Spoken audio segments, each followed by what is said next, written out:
नमस्कार दोस्तों, तीसरे टेस्ट के पहले दिन ढेर हुआ न्यूजीलैंड। पहले सुंदर और फिर उसके बाद जडेजा ने 5 विकेट चटकाकर न्यूजीलैंड के बल्लेबाजों की कमर तोड़ दी। और फिर उसके बाद आखिरी सेशन में कप्तान रोहित शर्मा और जायसवाल की जोड़ी ने धमाल मचा दिया और पहले दिन का खेल पूरी तरह से भारतीय टीम के नाम रहा। तो क्या है पहले दिन का पूरा हाईलाइट बताएंगे दोस्तों आपको हमारी 3 मिनट की वीडियो में। लेकिन दोस्तों अगर आप जडेजा को एक बेहतरीन ऑलराउंडर मानते हैं तो इस वीडियो को एक दिल से लाइक और चैनल को सब्सक्राइब कर लीजिएगा। वीडियो का लाइक टारगेट केवल 200 लाइक्स है। दोस्तों भारत और न्यूजीलैंड की टीम के बीच आज तीसरा टेस्ट मुकाबला खेला गया, जहां एक बार फिर से न्यूजीलैंड की टीम के कप्तान ने टॉस जीतकर पहले बल्लेबाजी करने का फैसला किया और पहले बल्लेबाजी करने उतरी न्यूजीलैंड की टीम की तरफ से कप्तान टॉम लैथम और डेवन कॉनवे ने पारी की शुरुआत की। और इन दोनों बल्लेबाजों के बीच पार्टनरशिप ज्यादा लंबी नहीं टिक पाती, क्योंकि आकाशदीप ने 4 रन के स्कोर पर डेवन कॉनवे को एलबीडब्ल्यू आउट करके न्यूजीलैंड की टीम को 15 रन के स्कोर पर पहला बड़ा झटका दिया। और फिर उसके बाद कप्तान टॉम लैथम का साथ निभाने विल यंग आते हैं और इन दोनों बल्लेबाजों के बीच शानदार पार्टनरशिप होती है। दोनों ही बल्लेबाज अच्छी पार्टनरशिप करके न्यूजीलैंड की टीम के स्कोर को 50 रनों के पार पहुंचाते हैं। टॉम लैथम अच्छी बल्लेबाजी कर रहे थे, लेकिन वाशिंगटन सुंदर ने अपने तीसरे ओवर की आखिरी गेंद पर टॉम लैथम को बोल्ड कर दिया। टॉम लैथम 44 गेंद पर 28 रन बनाकर आउट होते हैं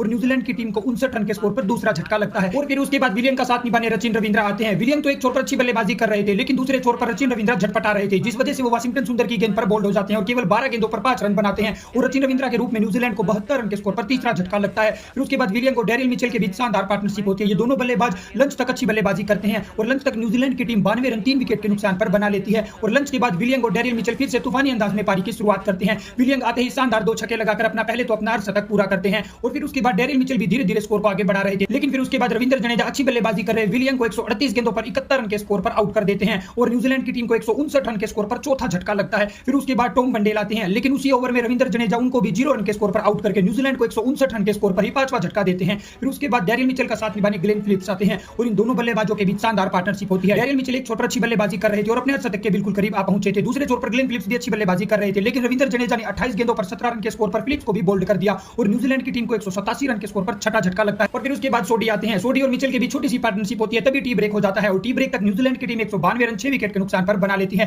टी ब्रेक से आने के बाद डेरिल मिचेल तूफानी अंदाज में बल्लेबाजी करने लगते हैं और मैदान पर वो छक्के लगाने शुरू कर देते हैं। लेकिन तभी दूसरे छोर पर सोडी 19 गेंदों पर 7 रन बनाकर जडेजा का शिकार हो जाते हैं और न्यूजीलैंड को 210 रन के स्कोर पर 7वां झटका लगता है। फिर उसी ओवर में जडेजा मैट हेनरी को भी 0 रन पर बोल्ड कर देते हैं और 210 रन पर न्यूजीलैंड की टीम के अब 8 विकेट गिर चुके थे। फिर डेरिल मिचेल का साथ निभाने आजाद पटेल आते हैं। हालांकि इन दोनों की पार्टनरशिप थोड़ी लंबी चलती है, क्योंकि एक छोर पर डेरिल मिचेल काफी तूफानी अंदाज में चौके छक्के लगा रहे थे, जिस वजह से वो वाशिंगटन सुंदर की गेंद पर 129 गेंदों पर 82 रन बनाकर स्लिप में रोहित शर्मा को कैच दे देते हैं और न्यूजीलैंड की टीम को 228 रन पर 9वां झटका लगता है। फिर उसके बाद आजाद पटेल शानदार सामने की तरफ छक्का लगाते हैं, लेकिन आजाद पटेल भी 16 गेंदों पर 7 रन बनाकर वाशिंगटन सुंदर की गेंद पर एलबीडब्ल्यू आउट हो जाते हैं, जिस वजह से न्यूजीलैंड की टीम टी ब्रेक के बाद 235 रन के स्कोर पर ऑल आउट हो जाती है। और भारत की तरफ से जडेजा ने सबसे ज्यादा 5, वहीं सुंदर ने 4 और आकाशदीप ने 1 विकेट चटकाया। और उसके बाद पहले दिन के आखिरी सेशन में रोहित शर्मा और जायसवाल पारी की शुरुआत करते हैं, लेकिन आज रोहित शर्मा एक अलग अंदाज में बल्लेबाजी कर रहे थे। दूसरी गेंद पर आते ही उन्होंने शानदार चौका लगाकर पारी की शुरुआत की और दोनों बल्लेबाज 6 ओवर में 24 रन बना चुके थे, जहां कप्तान रोहित शर्मा 16 गेंदों पर 18 रन बनाकर अभी भी डटे हुए थे। दूसरे छोर पर जायसवाल 6 रन पर अभी भी नाबाद थे, लेकिन फिर उसके बाद रोहित शर्मा मैट हेनरी की बाउंसर गेंद पर स्लिप में 18 रन बनाकर आउट हो जाते हैं और 25 रन के स्कोर पर भारत को रोहित के रूप में पहला बड़ा झटका लगता है।